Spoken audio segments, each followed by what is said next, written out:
We are here in northwestern California's Douglas Fir and Redwood region. This is Del Norte County. We're about 5 miles from the border with Oregon and only about 5 to 10 miles from the coast of the Pacific Ocean.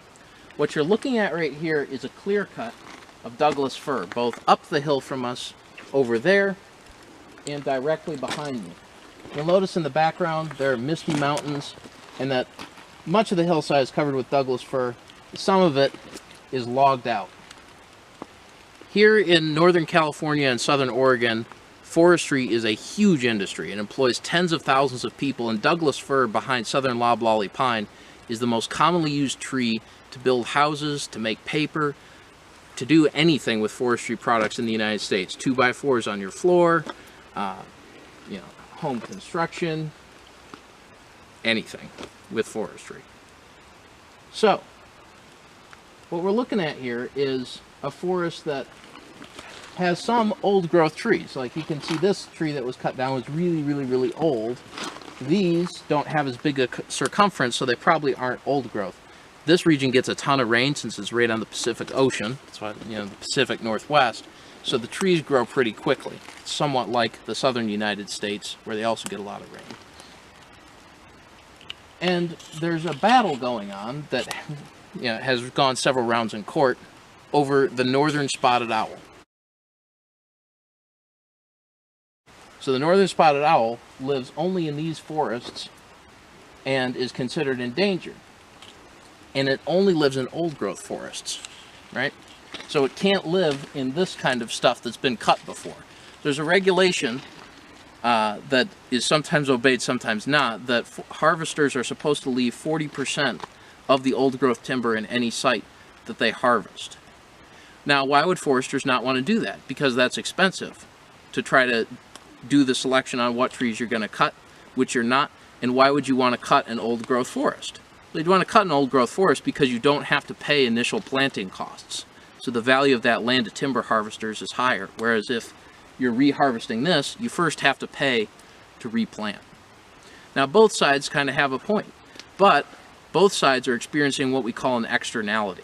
That's something that's not priced into a market. So for the bird watchers who want the spotted owl completely protected, the lost jobs from enforcing that regulation are an external cost to them. They don't have to pay it.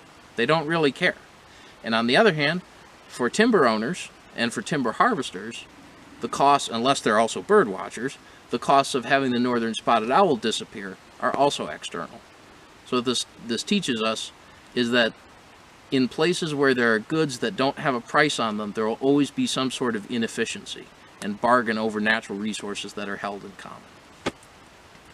Still a beautiful mountain though, isn't it? We're on the banks of the mighty Klamath River in Northern California at the border of Del Norte and Humboldt counties. As you can see behind me, it's a wide, deep, fast-flowing river. It heads up into the Siskiyou Mountains, which you see capped with snow here in late February. It's sort of unusual. But the reason we're at this river is to talk about the run of Chinook salmon. So Chinook salmon are the biggest salmon in North America. Sometimes they get this long or longer. They can weigh 40, 50, 100 pounds, and they're very important to the local Native American cultures around here. The Pacific Northwest is still home to many Native American tribes because this is the part of our country that was settled last. So the tribes here were never really moved, and they were also never really much of a military threat to the existence of the United States. So their reservations, unlike all the tribes in the eastern states, are on the land that they historically hunted and fished. Particularly the Yurok tribe lives right around this river, and their religion centers on the run of the Chinook salmon. Now I say run because Chinook salmon live most of their life in the ocean, and then they come upriver to spawn or to breed, to make the next generation.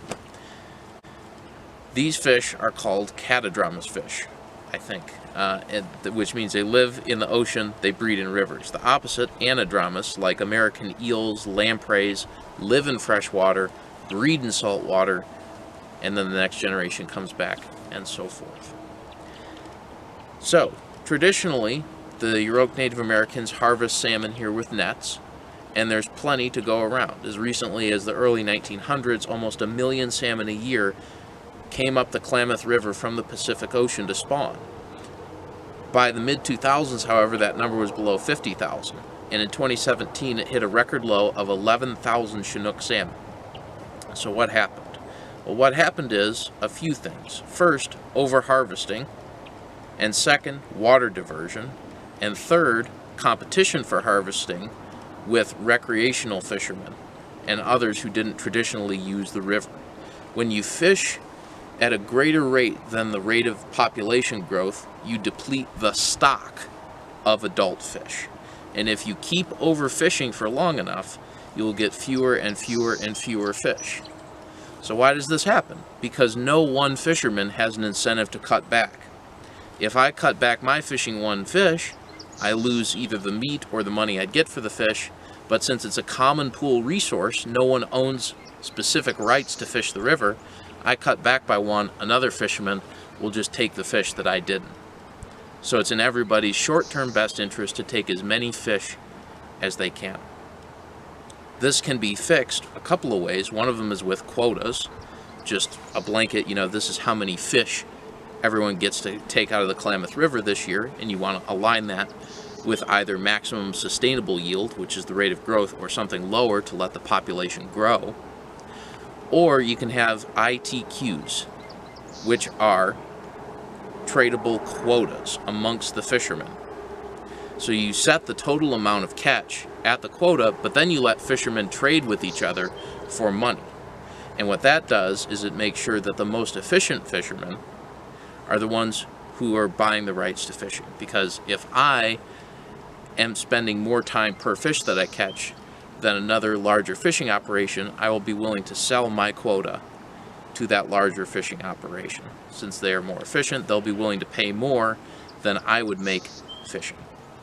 So overall, it increases the efficiency of the fishing and decreases stress on the population. And then the second thing that's happening here is the diversion of water.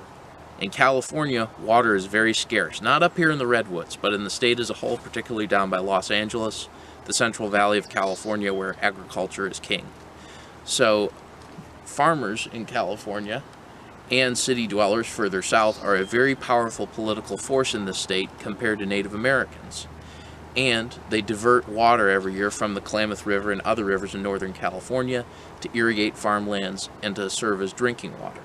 That means there's less water in the river for salmon, and less water, shallower river, means the water will heat up faster. Chinook salmon are cold water loving fishes.